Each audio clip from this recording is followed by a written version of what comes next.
समिति जो शब्द है वह अपने आप में एक विशिष्टता को लिए हुए है, क्योंकि जो गुप्ती होती है वह गोपन करने रूप होती है, तो उसे आचार्य कहते हैं वो निर्वृत्ति रूप होती है, बाहर की क्रियाओं से रोक देती है। बाहर की क्रियाओं में जाना ही नहीं, ना मन से, ना वचन से, ना काय से, तीनों को स्थिर कर देना, इसका नाम गुप्ती है।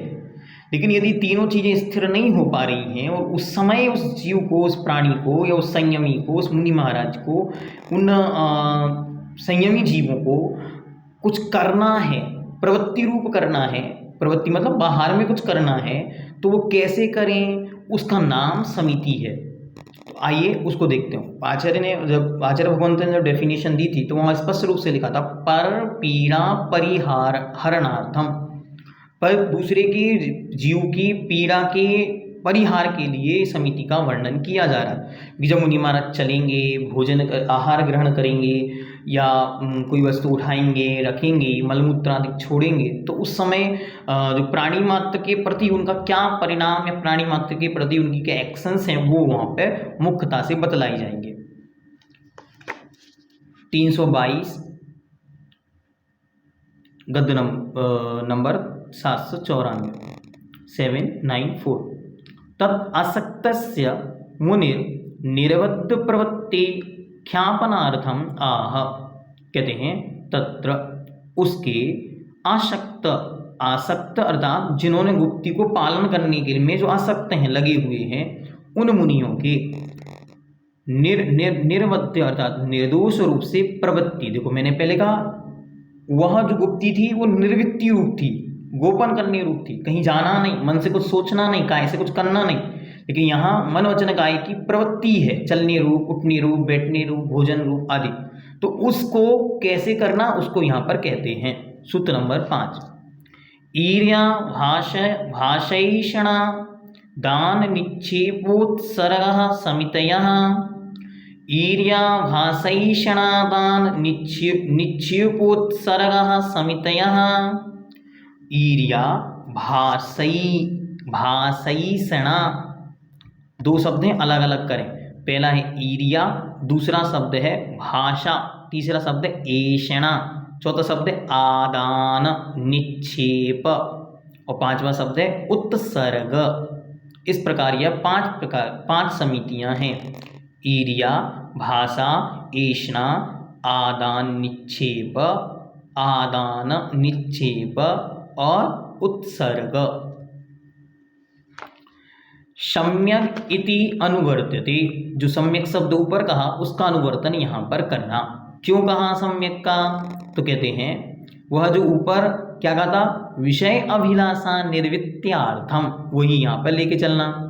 ऊपर चौथे सूत्र में जो पहले नंबर पर कहा था सम्यक योग निग्रहो गुप्ती, ऐसे ही यहाँ पर सम्यक ईर्या, देखो शब्द देखना, अभी आचार्य आगे बतलाएंगे, देखते। तेन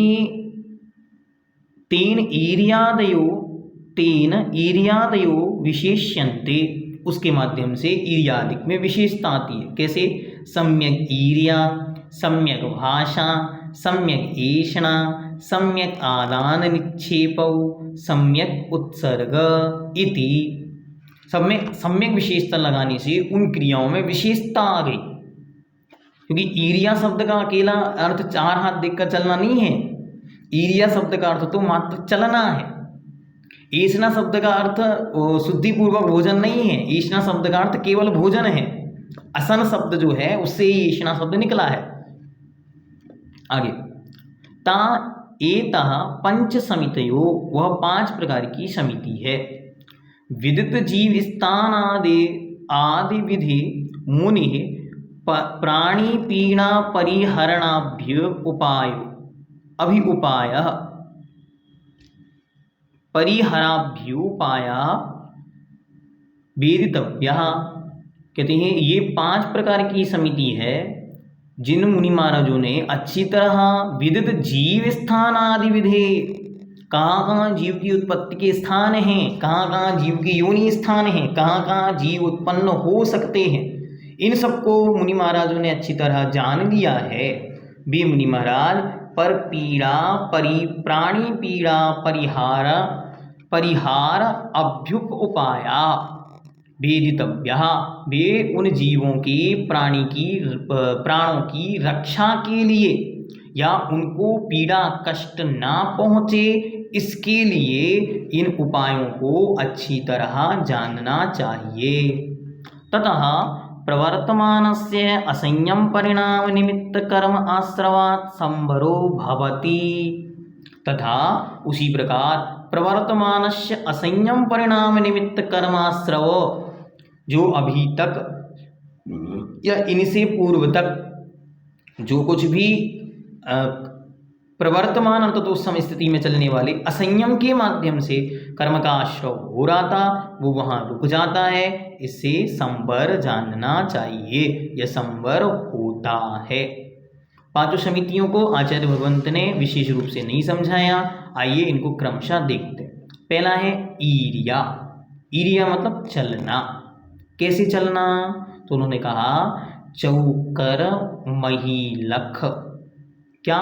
4 हाथ भूमि को देखकर, भूमि अकेली नहीं देखकर बल्कि उसमें विचरण करने वाले जीवों को देखकर उनकी रक्षा के निमित्त हेतु 4 हाथ भूमि को निहारते हुए अपने गंतव्य की ओर जाना।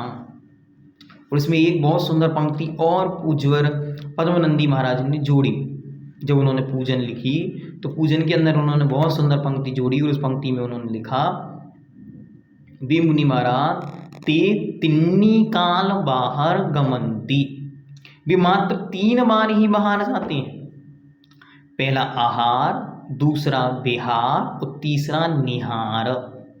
इसके अलावा अन्य समयों में वे मुनि महाराज बाहर नहीं जाते। उनके बाहर जाने का कोई कारण ही नहीं है, इसलिए वे मुनि महाराज के बाहर जाने का कोई व्यवस्था नहीं है। वे मुनि महाराज इन कालों को छोड़कर अन्य समयों में बाहर नहीं जाते।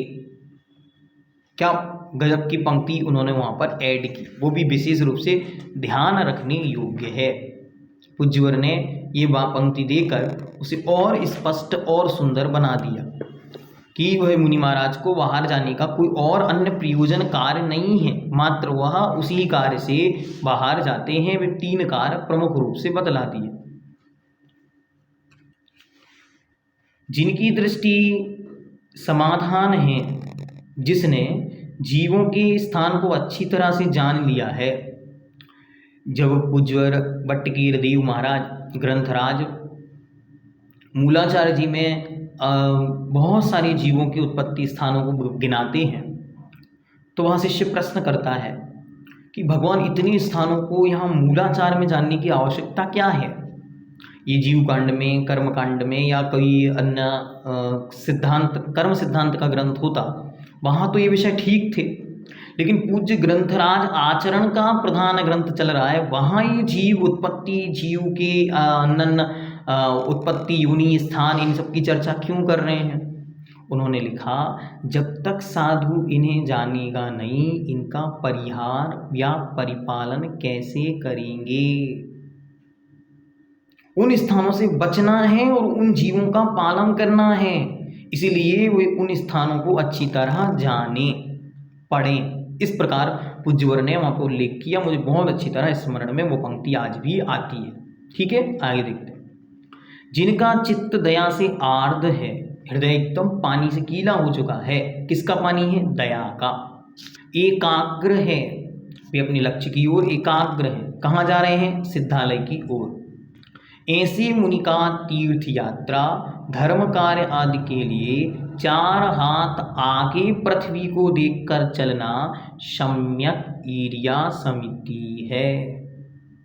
प्रमाद तज चौकर मही लख, मही मतलब पृथ्वी को, लख देख कर समिति ईर्या ते चले। क्या पंडित जी साहब का अध्ययन था गहन। मूलाचार्य की गाथाओं को पंक्तियों में बद्ध कर दिया। एक जीव का अपना एक विशिष्ट पुण्य, विशिष्ट ज्ञान का क्षयोक्षम था। आगे दूसरा, भाषा समिति। तो आचार्य ने नाम क्या दिया? सम्यक भाषा समिति। सम्यक भाषा समिति क्या है? आपको यदि पंडित जी साहब की पंक्तियाँ याद है तो क्या कहा उन्होंने? जग सुहित कर सब अहित हर, सुति सुखद सब संशय हरे। भ्रम रोग हर जिनके वचन, मुख चंद ते अमृत झरे। मुख चंद ते अमृत झरे। कैसे हो? जग सुहित कर, संसार का अच्छी तरह हित करने वाले, सब अहित हर, संपूर्ण अहितों को, अकल्याण को हर लेने वाले, श्रुति सुखद सब संशय हरे, सुख को करने वाले और संपूर्ण संशयों को, मिथ्यात्व को हर लेने वाले, भ्रम रोग हर, और संपूर्ण भ्रमों को, शंकाओं को, संदेह को, विपर्यत को, सबको नष्ट कर देने वाले। ऐसे लग रहे हैं मानो किसी चंद्रमा से अमृत झर रहा हो। आगे और क्या कहते हैं देखते हैं। हित मित प्रिय वचन बोलना। हित मतलब हितकारी, मित मतलब लिमिटेड। ऐसा नहीं थोड़ी सी बात को बढ़ा कर नहीं कहते, बल्कि बड़ी सी बात को थोड़े शब्दों में कहते। फिर प्रिय वचन, जो सबको अच्छे लगे, अर्थात असंदिग्ध, जिनमें कोई संदेह ना हो। असूया, मात्सर्य, ईर्षा या घृणा से रहित। सत्य, कर्ण प्रिय, कानों को अच्छे लगने वाले। संशय के अनुत्पादक, संशय को दूर कर देने वाले। कषाय के अनुत्पादक, कषाय को उत्पन्न नहीं करने वाले। शवा स्थान के योग्य। मृदु अर्थात एकदम कोमल। और धर्म अविरोधी, ऐसा नहीं कि वचनों के माध्यम से धर्म का विरोध हो। देश काल आदि के योग्य, हास्य आदि से रहित वचनों को बोलना सम्यक भाषा समिति है। और जीवन भर पंडित जी साहब की पंक्तियां याद रखनी चाहिए। जग सुहित हर, जग सुहित कर, सब अहित हर, और मुख चंद ते अमृत झरे। ये तो जीवन में बार बार गुनगुनाना चाहिए। आगे कहते हैं सम्यक ऐषणा समिति। सम्यक मतलब समीचीन, वास्तविक। समीचीन ऐषणा, ऐषणा शब्द का अर्थ ही है भोजन से संदर्भित। क्या कहा पंडित जी साहब ने? छानी से दोष विना सुकुल, श्रावक तने घरे असन को। ले तप बढ़ावन हेतु नहीं तन, पोसते तजी शनि को। 46 प्रकार के दोष, 32 प्रकार के अंतरायों को टालकर, शुकुल श्रावक के घर जाकर, और बड़ा अच्छा भोजन नहीं, मात्र जिससे रत्नात्रय की पुष्टि हो, तप में वृद्धि हो, ऐसा आहार ग्रहण करते हैं। बाकी सारा का सारा छोड़ देते हैं। और मुख्यता किसकी है? मुख्यता है शरीर के पोषण की नहीं, इसलिए वे रसों का परिहार करते हैं। कोई एक रस का, कोई 2 रस का आदि लेकर 6 रसों के त्यागी मिल जाते। कोई पूर्ण रूप से हरि का त्यागी, कुछ का त्याग, कुछ का त्याग करके वे त्यागी रहते हैं। 46 दोषों से रहित, उद्गम, उद्भव आदि संबंधी 46 प्रकार के दोष होते हैं, उनसे भी रहित होते हैं। बिना याचना किए, बिना कुछ मांगे, शरीर को दिखाने मात्र से प्राप्त अमृत संज्ञक, उद्गम, उत्पादन आदि आहार के दोषों से रहित, स्पर्श वस्तु के संस्पर्श संसर्ग से रहित, दूसरों के द्वारा बनाए गए भोजन को योग्य काल में ग्रहण करना, काल की भी मुख्यता है। और अलौकिक पान भोजन, उस स्थान पर उजाला हो। सबसे बड़ा अधिकार ऐषणाधिकार है मूलाचार में। तो पूछा गया कि इतना बड़ा भोजन पानी को लेकर ही महाराज क्यों बोलते चले जा रहे हैं? तो उत्तर दिया, क्योंकि सबसे ज़्यादा जीव उत्पत्ति या जीव घात भोजन के निमित्त से होता है। इसीलिए जैन धर्म में भी इसलिए भोजन पानी संदर्भित बहुत चर्चा पग पग पर की जाती है, क्योंकि कोई भी जीव कहीं बाहर से जाकर 4 इंद्रिय मच्छर मक्खी नहीं खा सकता, लेकिन 2-3 इंद्रिय इल्लियाँ लटें और त्रस जीव 2 इंद्रिय 3 इंद्रिय 4 इंद्रिय तक अचार मुरब्बा आदि अभक्ष्य पदार्थों में खा लेता है। इसलिए उसको बहुत दृष्टिकोण से समझाने के लिए ये सारा का सारा वर्णन आगम ग्रंथों में किया गया। उत्कृष्ट पद पर जा रहे हैं, जितना कहाँ सिद्धालय तक जाना है उन मुनि महाराजों, इसलिए उनकी येष्णा की शुद्धि की गई। कितना स्पष्ट उनका आहार भोजन पानी बनाया। अभी जब आगे आप परिचयों की चर्चा पढ़ेंगे तो आपको ऐसे रोंगटे खड़े कर देने लायक चिंतन वहाँ पर आता है। ये इसलिए और डिटेल में पढ़ना है क्योंकि इन सबको हम जन संसार के सामने रख सकें कि मुनि महाराज होते क्या हैं। कोई भी प्रश्न करने वाला पूछ सकता है कि भैया ये दिगंबरत्व क्यों है, ये खड़े होकर भोजन क्यों करते हैं, ये इस प्रकार का भोजन क्यों कर रहे हैं, ये एक बार ही भोजन क्यों करते हैं। तो ये सब चीज़ें हमें आगम के रेफरेंस के साथ पूज्यवर उमा स्वामी महाराज, पूज्यवर पूज्य महाराज, पूज्यवर अकलंक देव महाराज, सबके ग्रंथों में कहाँ कहाँ क्या उल्लिखित है, इन सब विषयों को अपने पास संभाल कर रखना चाहिए। इसलिए जो वीडियो कंटेंट आपके सामने उपलब्ध हो रहा है ये इसीलिए हो रहा है। आगे देखते हैं। आगे कहते हैं सम्यक आदान निक्षेपण। आदान मतलब होता है लेना उठाना, और निक्षेप मतलब होता है रखना। तो अच्छी तरह या देखभाल कर उठाना और रखना। शुचि ज्ञान संयम उपकरण, लखी के धरे लखी के गहे। जो शुचि अर्थात शुद्धि का उपकरण अर्थात कमंडलू, ज्ञान उपकरण अर्थात शास्त्र, और संयम उपकरण अर्थात पिछी, इनको लखी के धरे अर्थात अच्छी तरह देखकर निर्जंतु स्थान में रखें, और लखी के गहे अर्थात अच्छी तरह इनका ग्रहण करें। धर्म के उपकरणों को मयूर पंख की पिच्छी से अथवा पिच्छी के अभाव में कोमल वस्त्र आदि से अच्छी तरह झाड़ पोंछ कर उठाना और रखना सम्यक आदान निक्षेपण समिति है। अब कोई कहे कि अभाव में मतलब क्या है? अभाव का मतलब है जब ईलक छुल्लक महाराज की अवस्था है तो छुल्लक महाराज को पिच्छी का प्रावधान मुख्य रूप से नहीं है, तो उनके लिए इस प्रकार का कोमल वस्त्र मृदु वस्त्र का उल्लेख है, वो उनके पास रहता है, उसके माध्यम से ही वे परिमार्जन करते हैं।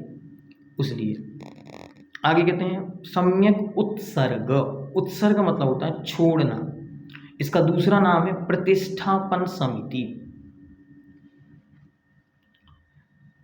निर्जंतु थान विलोक के, मल तन मल मूत श्लेष्म परिहरे। अच्छी तरह स्थान को देखकर निर्जंतु थान, जहाँ कोई जीव जंतु नहीं है, ऐसे स्थान पर अपने शरीर का मल मूत्र और कफ आदि विकारों का शमन करे। मुख्य रूप क्या है? मुख्य रूप है प्राणी पीड़ा का परिहार करना, उससे बचना, किसी भी दृष्टि से उनका घात ना हो। इस प्रकार यह समितियाँ हुई।